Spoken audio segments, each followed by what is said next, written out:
side. Bisa pindah ke arah sini sedikit. Oke, that's great. Oke, sebelum kita mulai, mari kita semua bangkit berdiri. Mari kita salam kiri kanan saudara. Katakan kata-kata yang memberkati. Di H-1 Natal ini, biarkan damai Natal berada sama-sama dengan kita di tempat ini. Amin.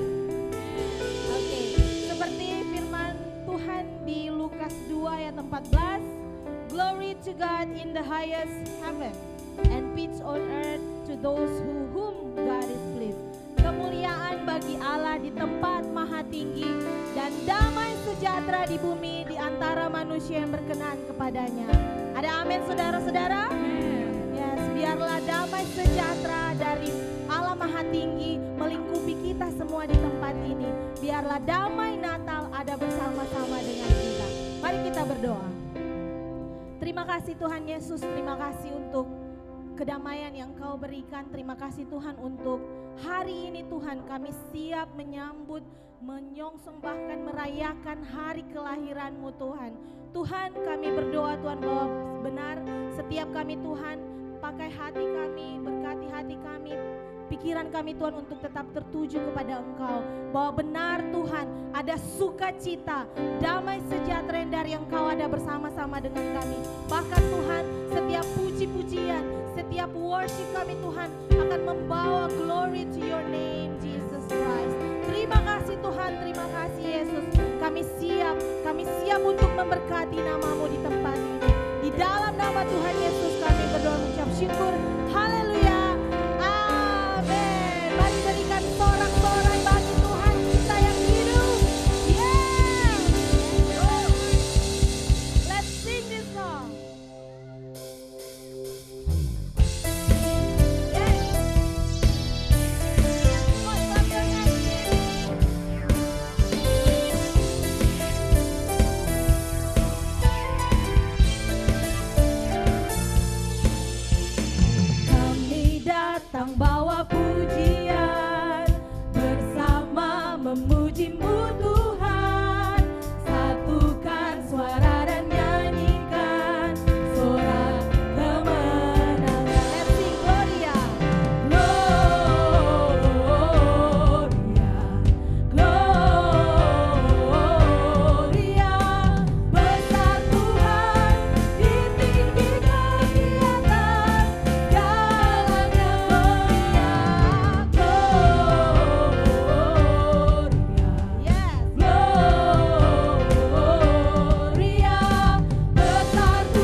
lift up our hands.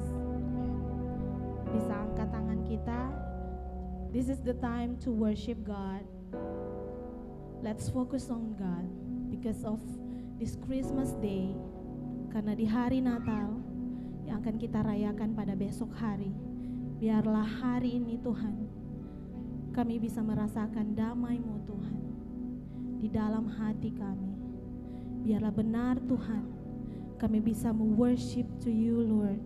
Kami benar-benar melihat hanya Engkau, because of You Lord.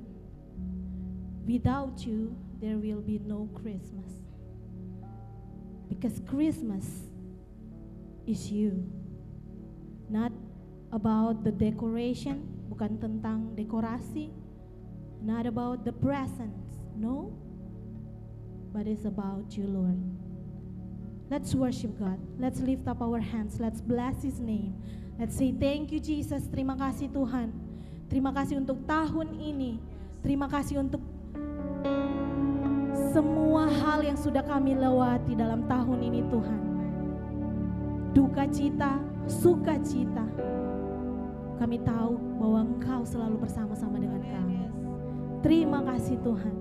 Bahwa benar Tuhan, biarlah kebenaran firman-Mu Tuhan yang membawa perubahan dalam hidup kami Tuhan. Semuanya tentang Engkau Tuhan. Let's sing this song.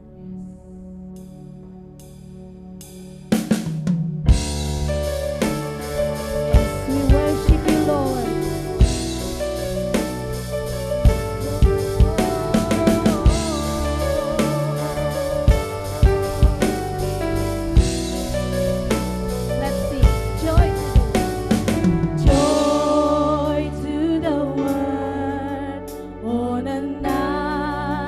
Like no other.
Terima kasih Tuhan, kami sungguh bersyukur Engkau mau datang bagi kami.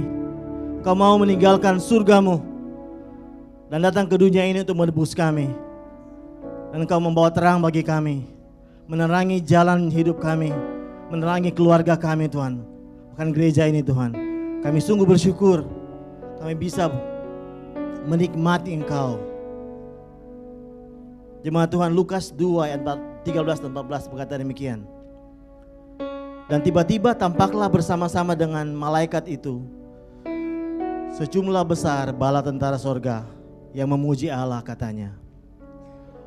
Kemuliaan bagi Allah di tempat yang maha tinggi dan damai sejahtera di bumi di antara manusia yang berkenan kepadanya.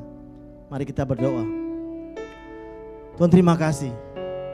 Biar pagi ini dari hati kami yang paling dalam Tuhan, dari mulut kami Tuhan, keluar pujian bagi Engkau. Keluar pujian bagi Allah kami, bagi Tuhan kami yang rela datang ke dunia ini untuk menebus kami Tuhan. Tuhan, biar momen Natal ini Tuhan menjadi momen bagi kami untuk betul-betul hidup dalam pujian kepada Tuhan. Tuhan, dalam setiap perkataan kami, dalam setiap tindakan kami, dalam setiap apapun yang kami pikirkan Tuhan, itu merupakan pujian bagi Engkau Tuhan, merupakan penyembahan bagi Engkau Tuhan. Biar Engkau yang ditinggikan, Engkau yang dimuliakan Tuhan. Kemuliaan bagi Engkau, kehormatan bagi Engkau Tuhan.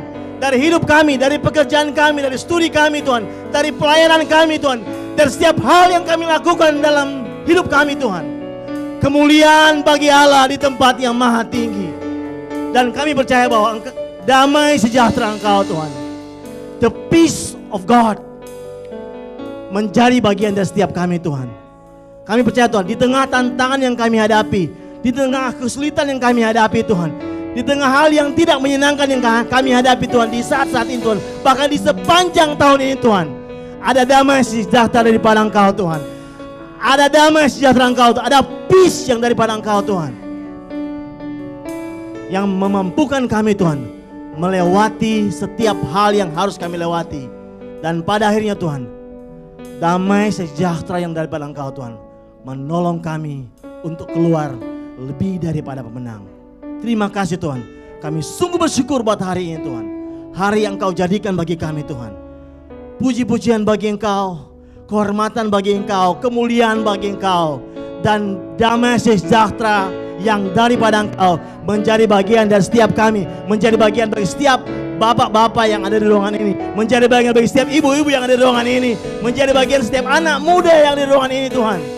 Peace from the Lord Tuhan menjadi bagian kami. Dan terima kasih Tuhan, kami melepaskan berkat juga bagi setiap anak-anak kami Tuhan, bagi the kids church Lord. Kami berdoa Tuhan bagi setiap mereka Tuhan, biar damai sejahtera Engkau yang melampaui segala akal pikiran manusia tinggal dan memerintah dalam hati dan pikiran mereka Tuhan, menguasai mereka Tuhan, sehingga mereka hidup Tuhan sesuai dengan kehendak Engkau Tuhan. Mereka melakukan kehendak Engkau di generasi mereka Tuhan, di zaman mereka Tuhan. Dan kami percaya Tuhan bahwa roh Allah ada pada mereka Tuhan, dan dari mulut mereka akan keluar perkataan-perkataan yang membawa pembebasan Tuhan. Dan kami percaya Tuhan, saat mereka belajar sebentar, mereka mendengarkan firman Engkau Tuhan, ada roh yang taat Tuhan, ada roh seorang murid, telinga seorang murid yang mau mendengarkan Tuhan dengan baik Tuhan. Dan biar Roh Kudus yang menerjemahkan Tuhan akan firman-Mu dalam hati dan pikiran mereka Tuhan, sehingga mereka hidup sesuai dengan firman Engkau Tuhan. Dan firman Engkau yang akan membawa kebebasan bagi mereka Tuhan. Dan mereka akan hidup menjadi generasi yang luar biasa Tuhan, generasi yang excellent Tuhan, 10 times better than our generation Lord. Terima kasih Tuhan, diberkatilah mereka Tuhan, diberkatilah setiap anak-anak ini Tuhan, setiap anak laki dan perempuan Tuhan. Biar nubuatan Engkau digenapi dalam hidup mereka Tuhan, bahwa mereka akan melakukan kehendak Allah di zaman mereka. Terima kasih Tuhan, kami sungguh mengucap syukur buat pagi hari ini Tuhan, buat damai sejahtera Engkau yang menjadi bagian setiap kami. Di dalam nama Tuhan Yesus Kristus kami berdoa dan bersyukur. Sama-sama katakan amin, amin. Happy learning kids, enjoy your time.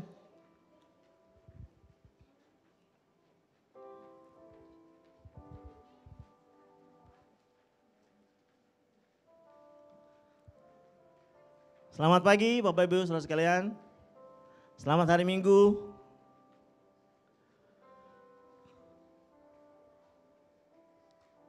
Saya Berce Mantiri, volunteer dan bagian dari tim kepemimpinan dari Gereja Ebenezer Manado. Menyambut Bapak Ibu saudara sekalian yang sudah hadir beribadah pada pagi hari ini. Kami sungguh bersyukur kita boleh beribadah bersama-sama. Dan sebagai bagian dari Every Nation, tidak henti-hentinya kita akan selalu diingatkan bahwa kita ada untuk menghormati Allah dengan mendirikan gereja dan pelayanan kampus yang berpusat pada Kristus, diberdayakan oleh Roh Kudus dan bertanggung jawab secara sosial di setiap bangsa. Dan ada nilai-nilai inti, the core value yang perlu kita hidupi ketika kita hidup dalam menghormati Allah. Yang pertama adalah ketuhanan Yesus Kristus, the Lordship of Jesus Christ. Yang kedua adalah penginjilan. Kita hidup dalam budaya penginjilan, membawa kabar baik dimanapun kita berada. Dan yang ketiga, kita hidup dalam budaya pemuridan. Kita dimuridkan dan menjadikan murid. Dan yang keempat, nilai kepemimpinan. Kita bertumbuh dalam Tuhan dan kita diajar untuk menjadi pemimpin yang dapat menolong orang lain untuk mengikuti Kristus. Dan yang terakhir, kita hidup dalam budaya keluarga. We are family. Dan marilah kita hidup bersama-sama dalam kelima nilai ini saudara. Dan saya percaya nama Tuhan akan dipermuliakan ketika kita bersama-sama sebagai keluarga Every Nation hidup dalam nilai-nilai inti kita. Dan kalau tadi kita telah sama-sama meninggikan Tuhan lewat pujian dan penyembahan kita, saat ini kita akan memberi persembahan di rumah Tuhan. Sebelum Bapak Ibu Saudara memberi dan mempersiapkan persembahan saudara, ada ayat firman Tuhan yang bisa kita renungkan bersama, yaitu di Matius 2 ayat 10 dan 11. Demikian firman Tuhan. Ketika mereka, orang Majus itu, melihat bintang itu, sangat bersukacitalah mereka. Maka masuklah mereka ke dalam rumah itu dan melihat anak itu bersama Maria ibunya, lalu sujud menyembah dia. Mereka pun membuka tempat harta bendanya dan mempersembahkan persembahan kepadanya, yaitu emas, kemenyan, dan mur. Bapak Ibu Saudara, marilah kita memberi di rumah Tuhan dengan bersukacita, sama seperti orang Majus, amin. Dan marilah kita betul-betul memberi sebagai bentuk penyembahan kita kepada Tuhan. Kita tidak memberi asal-asalan, tapi kita memberi yang terbaik dari apa yang kita miliki. Amin. Sama seperti orang Majus memberi dari apa yang mereka miliki, saya percaya bahwa kita juga bisa memberi yang terbaik dari apa yang kita miliki. Mari kita berdoa. Bapa kami yang di surga, kami sungguh bersuka cita Tuhan buat kesempatan yang baik yang Engkau berikan bagi kami untuk memberi di rumah Engkau.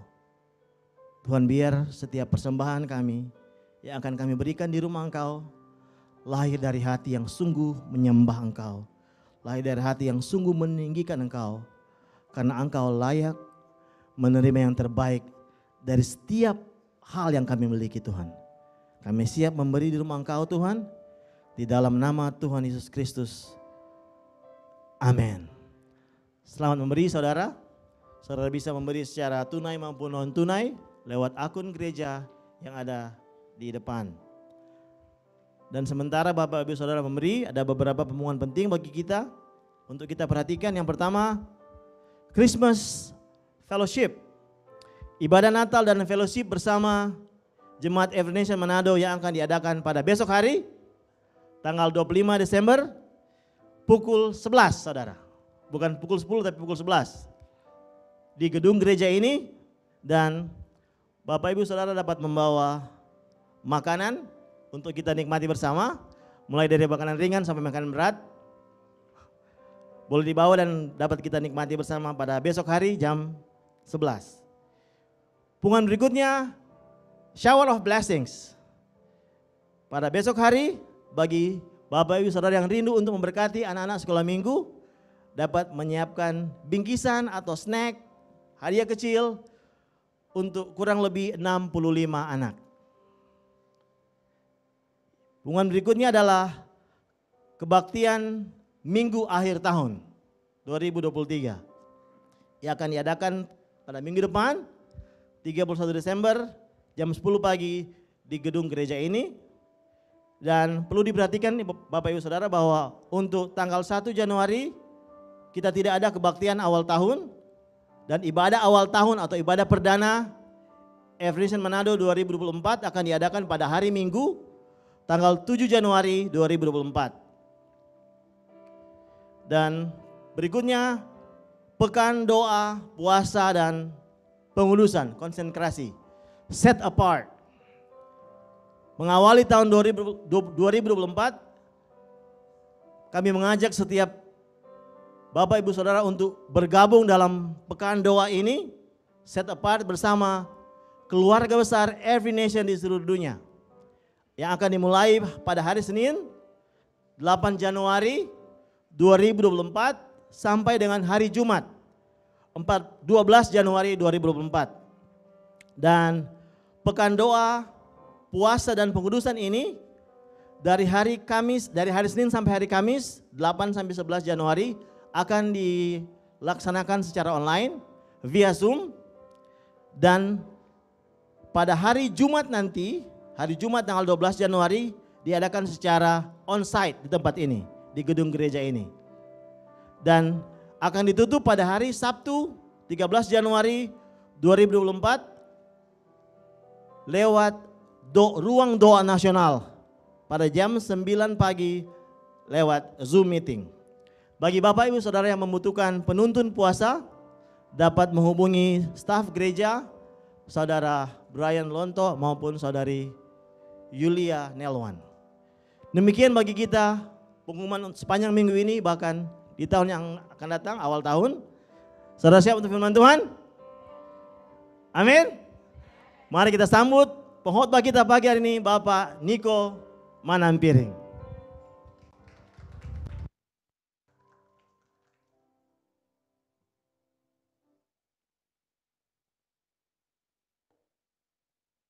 Terima kasih, Mr. Berce. Selamat pagi. Selamat hari Minggu. Bagaimana kabar saudara hari ini? Luar biasa, amin. Pasti, tinggal sehari lagi kita menyambut kelahiran Yesus Kristus. Christmas Day. Sorry, suara Mbak Faro. Berapa hari udah flu. Dan pasti kita bersemangat, exciting untuk menyambut hari kelahiran Yesus Kristus ini. Amin. Oke, dan kesempatan ini saya ucapkan terima kasih buat Pastor Leopold dan tim kepemimpinan yang memberikan saya kesempatan untuk berbicara, membagikan firman Tuhan pagi hari ini. Dan kita masih berbicara dengan seri khotbah yang sama, The Gift of Christmas, hadiah Natal. Berapa dari saudara yang sudah menerima hadiah Natal? Pasti sudah pernah bagi kado toh? Tapi apapun hadiah yang saudara terima, pastikan saudara menerima atau mendapatkan hadiah yang terbaik, yaitu Yesus Kristus. Amin. Kristus adalah the best, the gift of Christmas. Hadiah yang terbaik dari Natal ini. Amin. Dan seri khotbah ini telah dibuka oleh Pastor Rivo yang berbicara mengenai kehadiran, kehadiran malaikat yang hadir di tengah para gembala-gembala yang membawa kabar sukacita bagi mereka dan bagi seluruh dunia. Bahwa hari itu telah lahir Yesus Kristus Tuhan Juru Selamat dunia di kota Daud di Bethlehem yang dibungkus kain lampin dan dibaringkan di palungan.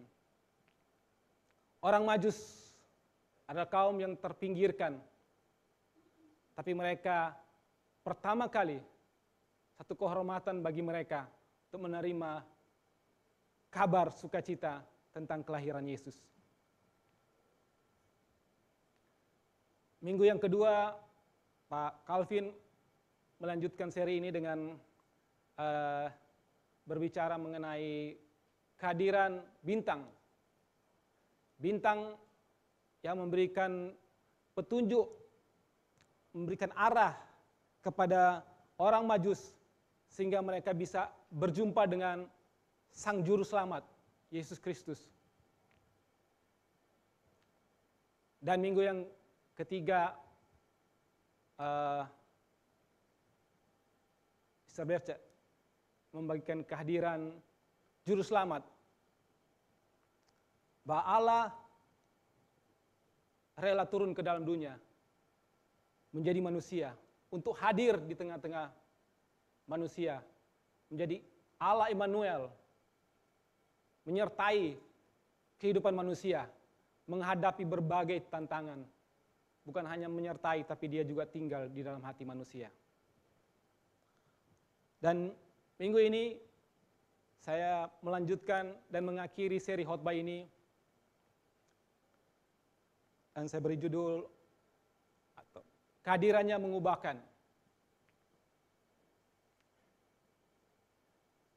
Pembacaannya di Lukas 2 ayat 1 sampai 7. Lukas 2 ayat 1 sampai 7. Saudara bisa baca dari gadget saudara, dan saya menyediakan slide di depan. Kita akan baca berbalasan. Saya akan baca yang ganjil, saudara baca yang genap. Saya undang kita bangkit berdiri.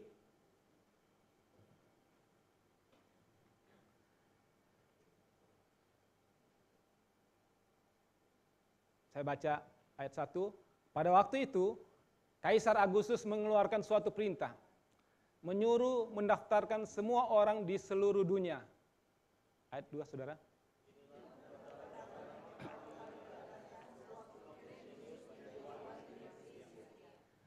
Maka pergilah semua orang mendaftarkan diri, masing-masing di kotanya sendiri.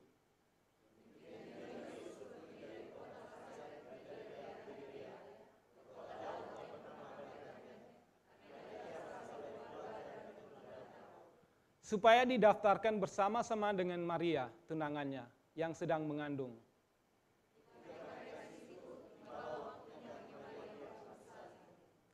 Dan ia melahirkan seorang anak laki-laki, anaknya yang sulung, lalu dibungkusnya dengan lampin, dan dibaringkannya di dalam palungan, karena tidak ada tempat bagi mereka di rumah penginapan. Demikian firman Tuhan, mari kita berdoa. Terpujilah Engkau ya Allah, ya Tuhan kami, Allah yang maha besar, Allah yang maha tinggi. Tapi Engkau rela datang ke dalam dunia untuk menebus semua dosa manusia. Terima kasih Tuhan, kesempatan yang baik ini. Kami boleh lagi membaca, merenungkan firman-Mu. Tuhan, hamba berdoa, biar Engkau hadir di tengah kami, dalam kelemahan, dalam keterbatasan kami. Biar Engkau memberikan pencerahan, memberikan hikmat, pengertian buat kami. Apa kehendak Engkau, apa makna kelahiran Engkau. Terima kasih Tuhan, urapi pemberitaan firman ini di dalam nama Yesus kami berdoa. Amin. Silakan duduk Bapak Ibu Saudara.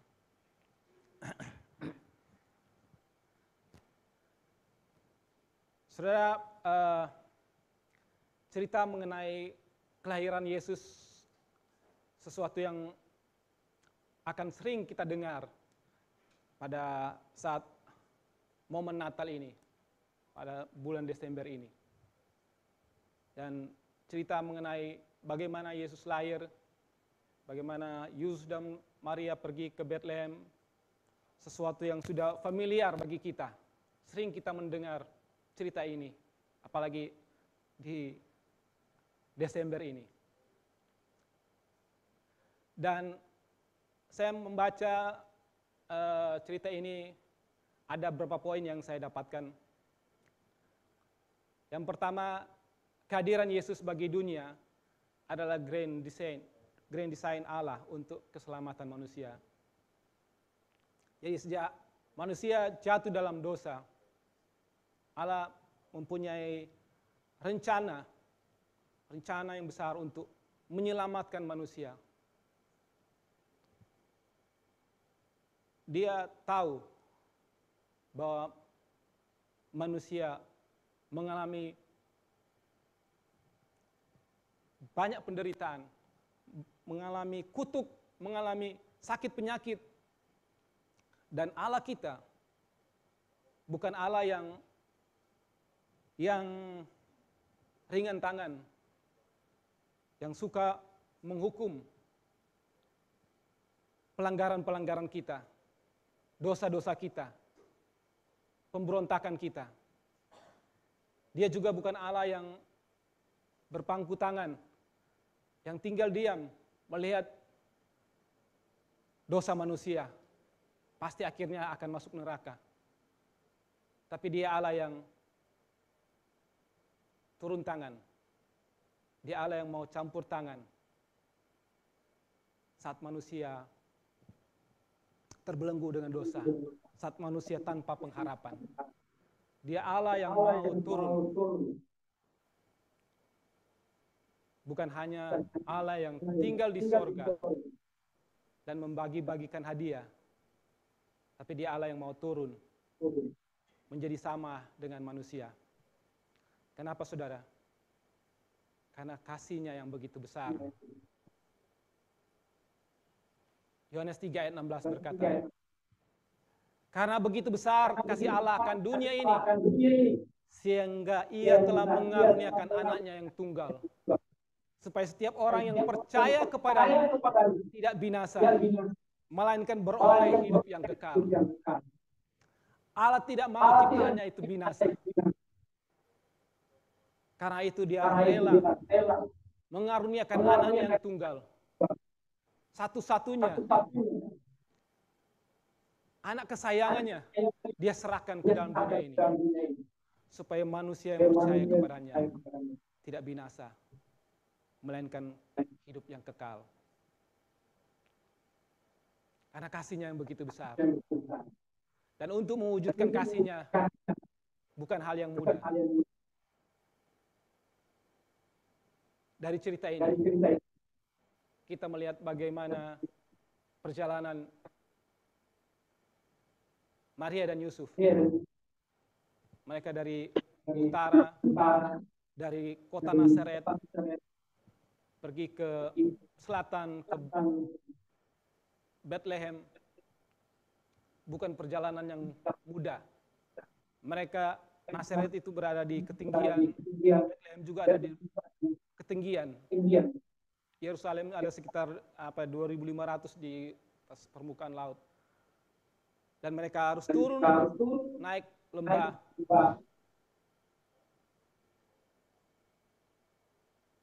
Ada sekitar 150 km perjalanan mereka dari Nazaret ke Bethlehem. Mereka harus melewati pegunungan, turun dalam lembah, berjalan pada siang hari, pada malam hari, hujan panas,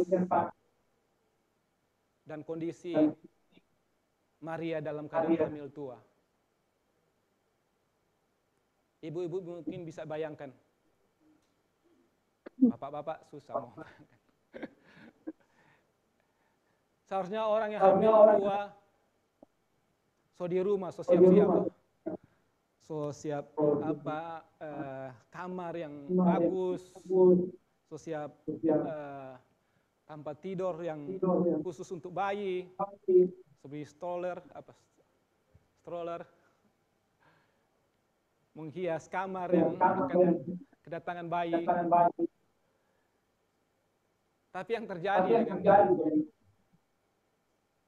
kelahiran Yesus, mereka mendapatkan perintah untuk melakukan sensus di tempat kelahiran mereka masing-masing.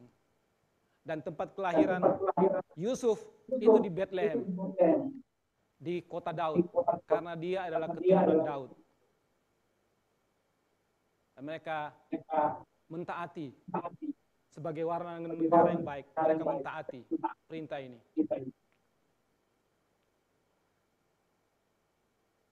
Dari kecil, dari bahkan belum lahir, Yesus sudah mengalami banyak penderitaan, banyak kesusahan. Ada 7 hari perjalanan mereka untuk bisa sampai, sebenarnya 4 hari, tapi karena mungkin banyak istirahat atau karena hamil tua, diperkirakan ada 7 hari perjalanan mereka. Zaman itu belum ada kereta cepat, ada mobil. Mereka harus dengan berjalan kaki menempuh perjalanan selama 7 hari.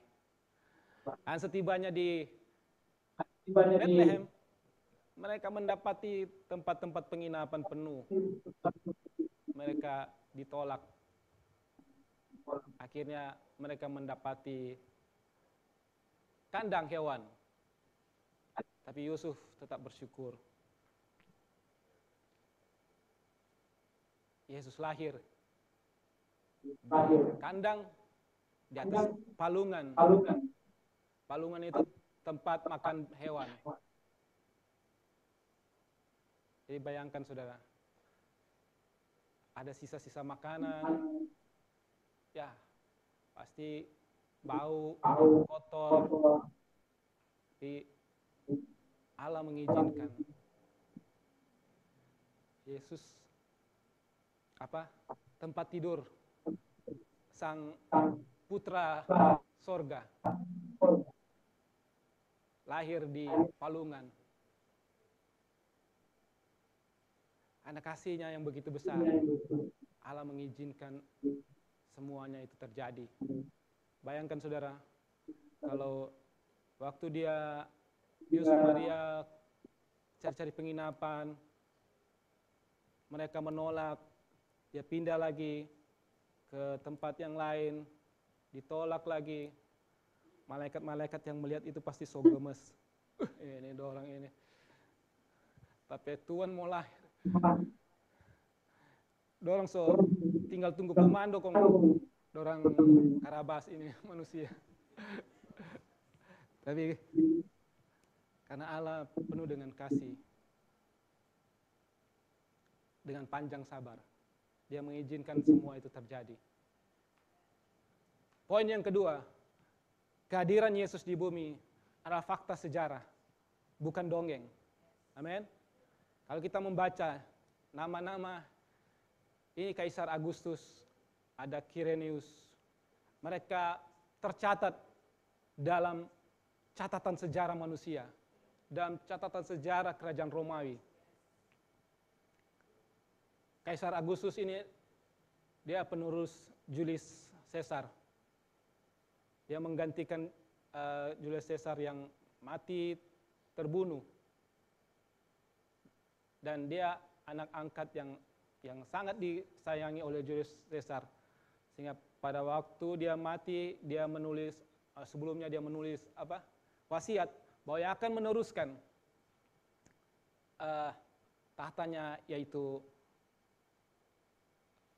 Agustus. Tapi nama aslinya itu Octavianus.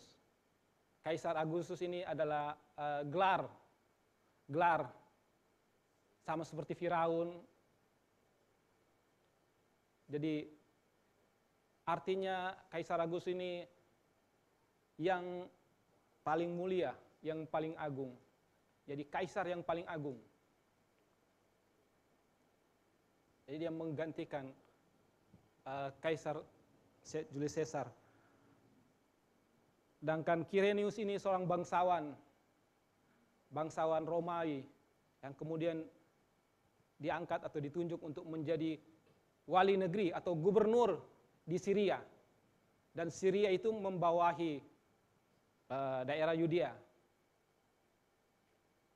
Syria juga ada kota, ada sekarang negara yang sampai sekarang masih ada.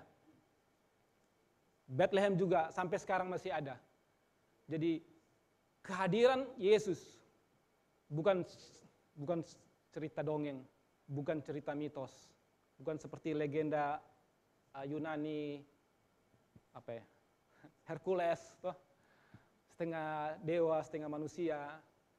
Ini bukan cerita di kayangan, tapi ini cerita nyata bahwa Yesus, bahwa Allah pernah hadir di dalam dunia ini. Dan pada zaman ini,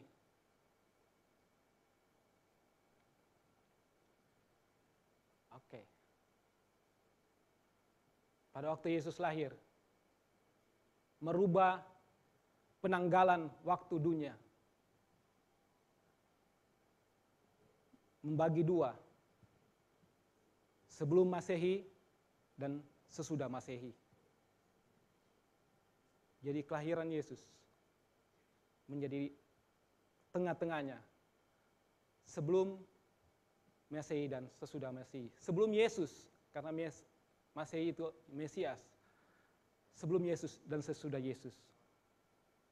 Itulah sejarah, bukti bahwa Yesus pernah ada dalam dunia ini. Poin yang ketiga, kehadiran Yesus terjadi pada waktu keadaan tidak baik-baik saja. Saudara, di ayat yang pertama dikatakan, pada waktu itu, dalam terjemahan bahasa Inggris, those days, pada hari-hari itu, di mana kekuasaan Romawi begitu berjaya, mereka menguasai seluruh dunia, tapi dengan banyak cara kekerasan, sehingga banyak terjadi pemberontakan. Dan untuk mendamaikan, untuk menetralkan pemberontakan itu, mereka butuh lebih banyak pasukan, lebih banyak tentara, tapi itu butuh dana. Karena itu mereka, Kekaisaran Roma membuat peraturan, Kaisar Roma membuat dekret untuk memerintahkan sensus. Jadi tujuan sensus ini adalah untuk menambah, untuk menaikkan pajak yang sebelumnya sudah ada. Jadi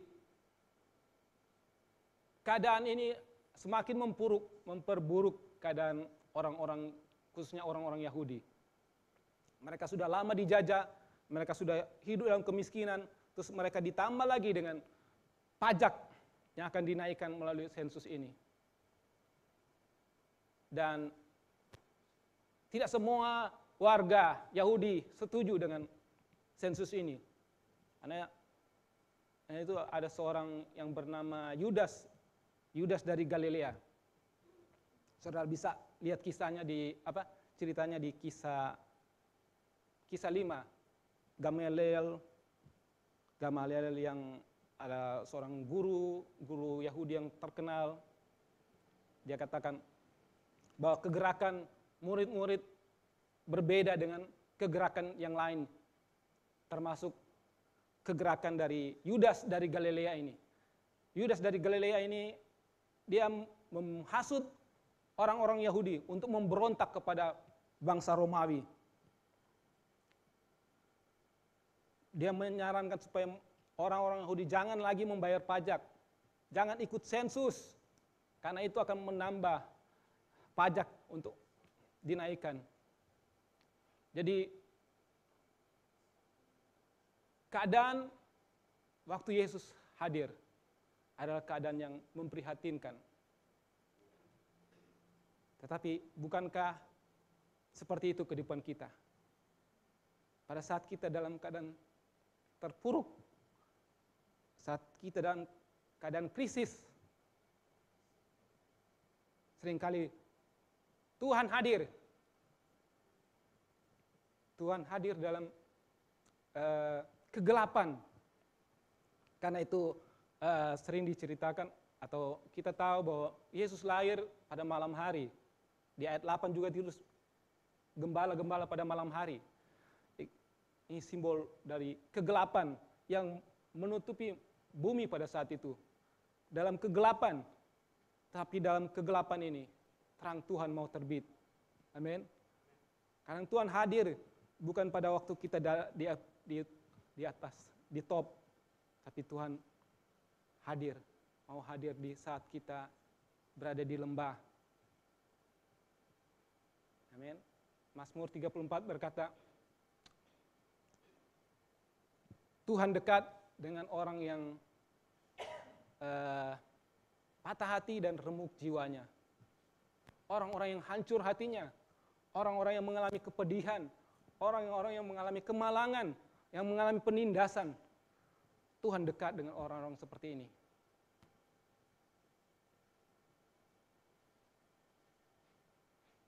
Yang keempat, kehadiran Yesus adalah bukti kedaulatan dan kemahakuasaan Allah atas dunia.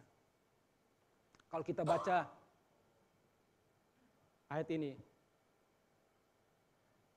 kelihatan bahwa Yusuf pergi ke Bethlehem karena perintah dari Kaisar Agustus. Tapi saudara, di balik layar ada kuasa yang jauh lebih besar dari Kaisar Agustus. Jauh lebih besar dari kaisar penguasa dunia. Ada Allah yang menggerakkan, Allah penguasa alam semesta, yang menggerakkan hati kaisar ini. Sama seperti Allah menggerakkan hati sama Nebukadnezar untuk mengeluarkan dekret. Demikian juga Allah menggerakkan hati Kaisar Agustus untuk menggenapi tujuannya, untuk secara spesifik membawa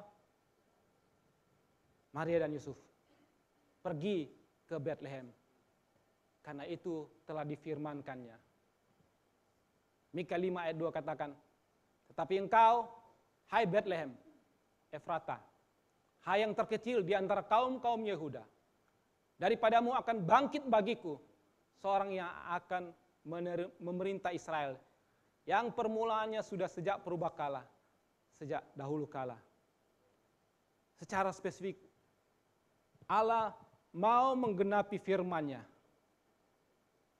Jadi bukan karena perintah Kaisar Agustus, tapi karena kedaulatan Tuhan yang menggerakkan Kaisar Agustus untuk mengeluarkan dekret dan membawa Yusuf dan Maria pergi ke Bethlehem.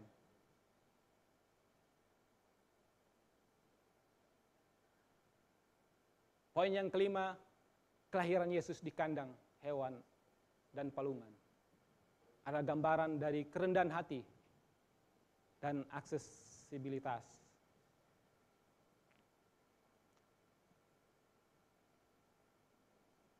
Filipi 2 ayat 6 dan 8-8. Yang walaupun dalam rupa Allah, tidak menganggap kesetaraan dengan Allah itu sebagai milik yang harus dipertahankan, melainkan telah mengosongkan dirinya sendiri dan mengambil rupa seorang hamba dan menjadi sama dengan manusia. Dan dalam keadaannya sebagai manusia, ia telah merendahkan dirinya dan taat sampai mati.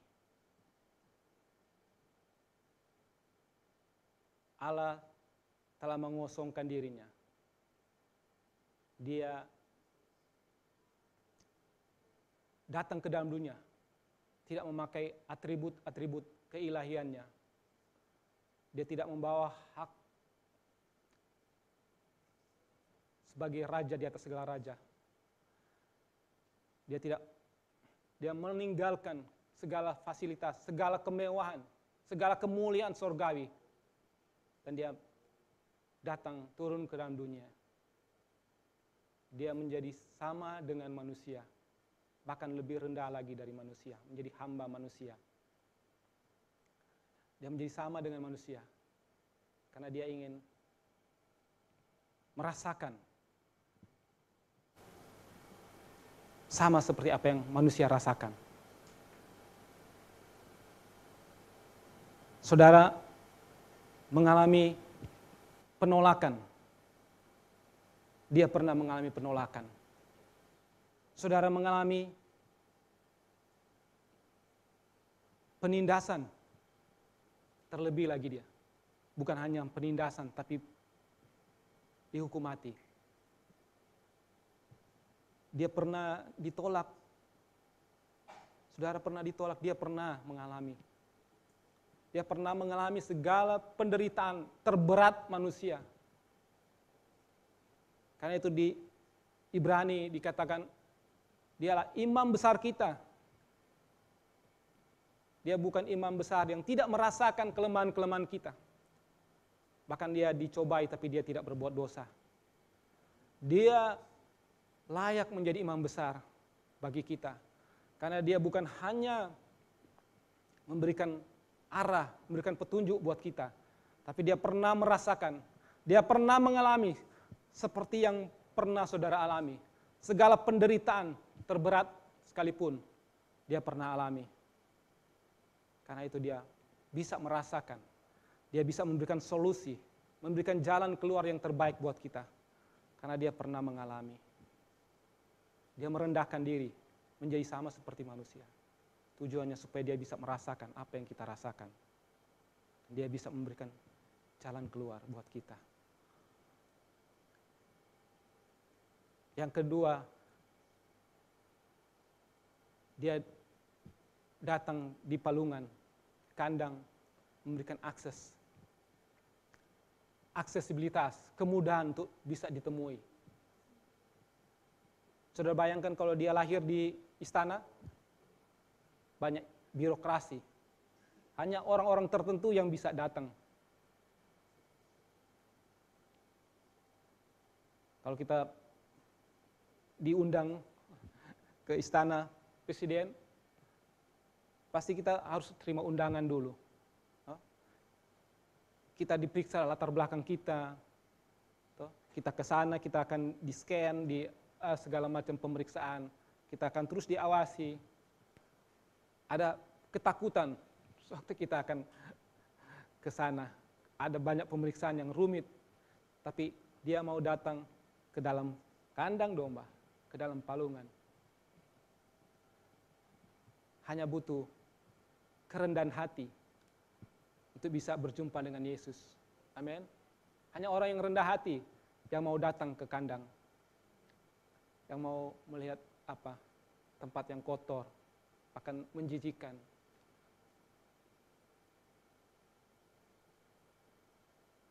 Dia memberikan diri untuk bisa diakses. Seorang ibu yang mengalami pendarahan 12 tahun, dia berjuang menerobos orang-orang dan mendapatkan, memegang jubah Yesus. Orang itu disembuhkan. Tuhan tidak menolak dia. Sewaktu ibu-ibu membawa anak-anak mereka, murid-murid menahan anak-anak ini. Tapi Yesus katakan, biarkan anak-anak itu datang kepadaku. Karena mereka juga punya kerajaan sorga. Saudara bisa menambahkan daftar itu. Amin. Dengan menyebut nama saudara. Bahwa Tuhan memberikan akses buat saudara. Saudara bisa berseru kepada dia. Karena tirai penghalang itu sudah dihancurkan. Sehingga kita punya akses yang mudah untuk berseru kepada Tuhan. Dia bukan Tuhan yang jauh, tapi dia Tuhan yang dekat. Arti lain dari kelahiran Yesus di kandang. Karena dia ditolak. Dia ditolak di tempat yang layak, di penginapan yang layak. Kenapa saudara? Karena tempat-tempat itu telah penuh. Seringkali kita menolak Tuhan. Karena hati kita telah penuh dengan perkara-perkara duniawi. Hati kita penuh dengan agenda-agenda kita. dengan ambisi-ambisi kita. Sehingga tidak ada tempat lagi untuk kehendak Tuhan, untuk Tuhan mau datang dalam kehidupan kita. Kita sibuk dengan urusan-urusan kita. Tidak ada tempat untuk Yesus.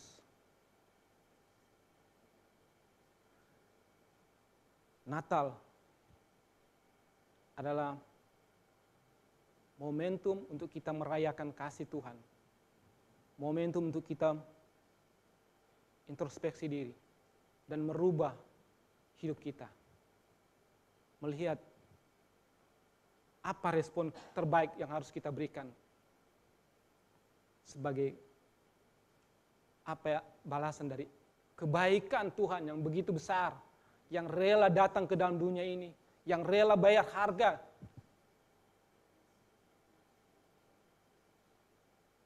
Tidak ada keselamatan, tidak ada hidup kekal tanpa perubahan hidup.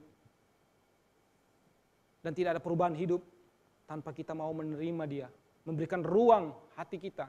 Kita mau percaya kepada Dia dan mau mentaati kehendak-Nya, mentaati firman-Nya dalam kehidupan kita.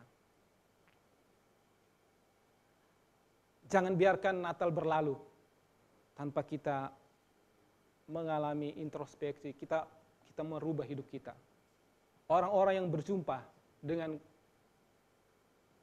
pribadi Yesus, kalau kita lihat dari cerita-cerita dari minggu-minggu seri khotbah ini, orang Majus bertemu dengan Yesus. Dimulai dari apa? Gembala-gembala, mereka berjumpa dengan Yesus. Mereka mengalami damai sejahtera, mereka mengalami sukacita. Mereka bahkan orang yang pertama memberitakan Injil, kabar baik. Mereka menceritakan kabar baik kepada orang lain. Hidup mereka berubah dari sebelumnya orang yang mungkin bersungut-sungut, yang suka mengomel, karena mereka orang-orang tersisihkan, orang yang tidak dianggap. Tapi sewaktu mereka berjumpa dengan Yesus, mereka mengalami kedamaian, mengalami sukacita. Mereka memuliakan Allah. Hidup mereka diubahkan. Mungkin pekerjaan mereka tidak berubah, tapi ada kedamaian, ada sukacita yang menyertai mereka dalam pekerjaan mereka. Orang Majus yang berjumpa dengan Yesus, saya percaya mereka mengalami perubahan hidup. Sama seperti mereka taat mendengarkan malaikat mimpi Tuhan datang menyuruh mereka untuk merubah arah mereka, arah perjalanan mereka yang sebelumnya mereka mengarah untuk kembali ke istana, tapi mereka merubah arah mereka kembali. Demikian juga saya percaya mereka akan merubah gaya hidup mereka. Kalau sebelumnya mereka menjadi penyembah-penyembah berhala, mereka akan menjadi penyembah-penyembah Tuhan. Karena waktu mereka berjumpa dengan Tuhan, mereka memberikan semua yang terbaik. Persembahan kepada raja-raja, dan mereka menyembah raja itu. Saya percaya mereka juga merubah kehidupan mereka. Yusuf dan Maria, mereka berubah. Yusuf akan mengambil keputusan untuk menceraikan, tapi dia mendengarkan firman Tuhan, dia melakukannya. Maria juga mentaati, sekalipun resikonya dia akan bisa dirajam dengan batu karena dia lahir sebelum menikah. Karena mengandung sebelum menikah.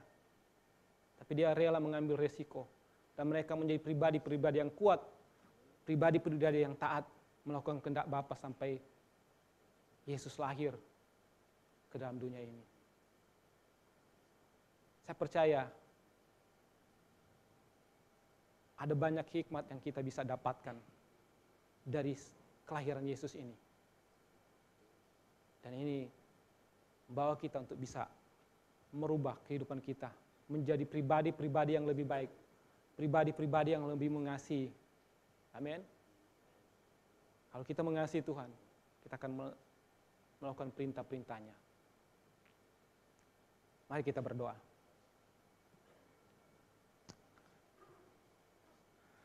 Thank you Jesus, kami bersyukur, berterima kasih kepada Engkau, karena Engkau Allah yang setia dengan janji Engkau.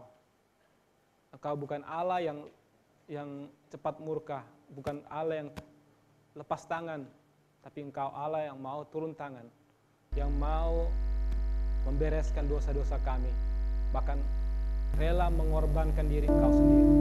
Terima kasih Tuhan. Biar kami Tuhan lebih dekat lagi dengan Engkau, kami lebih mengasihi Engkau, karena Engkau telah lebih dahulu mengasihi kami. Berkati Tuhan, firman Engkau Tuhan, hamba terbatas Tuhan, tapi kami percaya Roh Kudus yang akan terus berbicara, yang akan terus menerangi hati kami, menuntun kami kepada jalan kebenaran Engkau. Bahwa kami berubah dari hari ke hari menjadi serupa dan segambar dengan Engkau. Terima kasih Tuhan. Kami ucap syukur dalam nama Tuhan Yesus. Amin. Mari jemaat kita bangkit berdiri.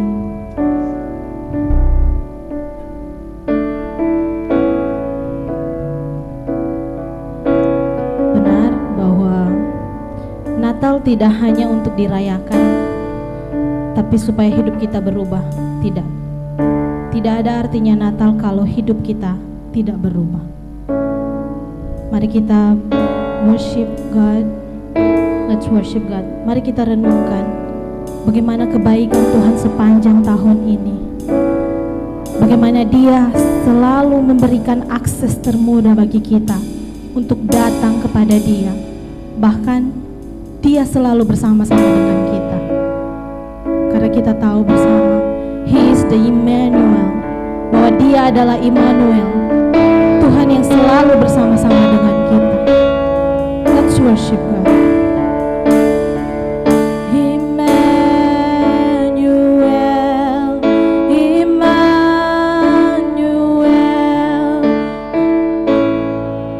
besertaku Yesus.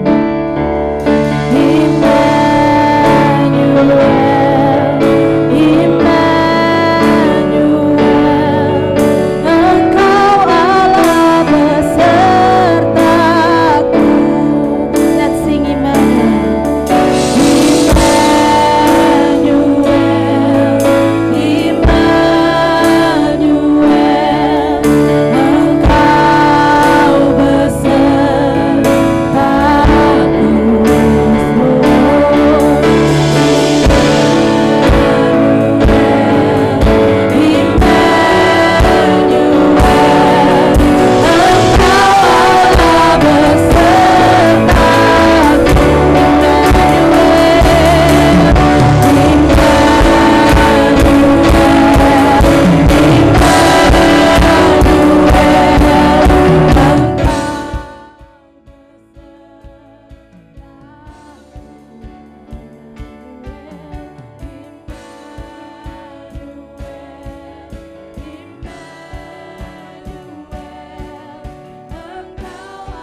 Tuhan,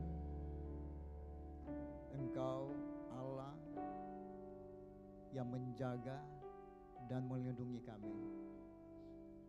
Engkau Allah yang tidak pernah meninggalkan kami. Engkau selalu bersama dengan kami. Terima kasih Tuhan. Terima kasih sebab Engkau baik, teramat baik di dalam setiap hidup kami ini. Terima kasih akan firman-Mu Tuhan.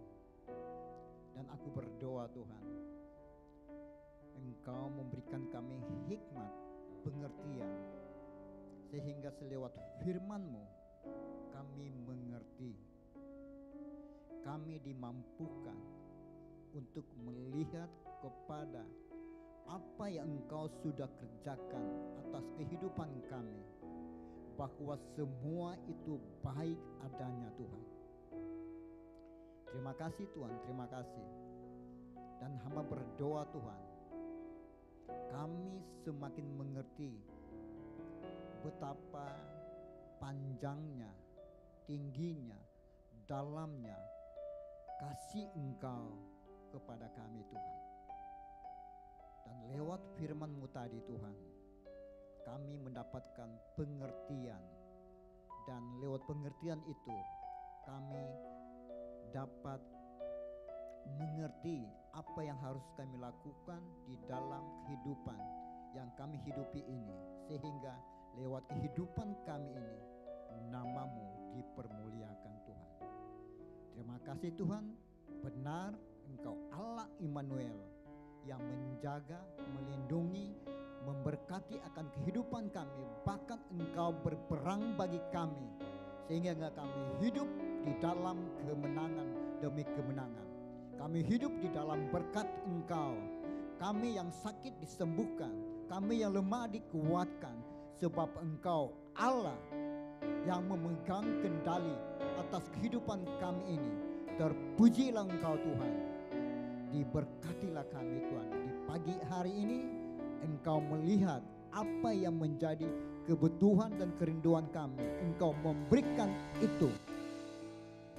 Sebab Engkau Allah yang mengerti.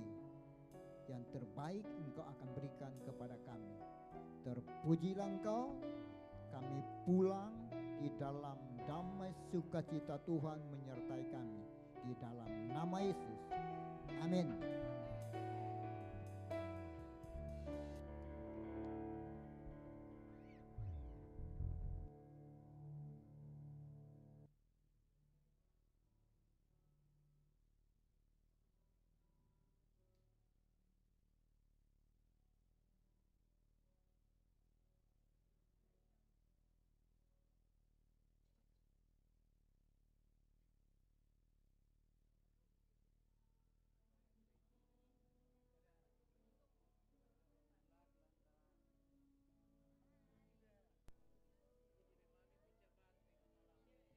Oke, yes. Pagi hari ini kita merayakan bersama-sama ulang tahun dari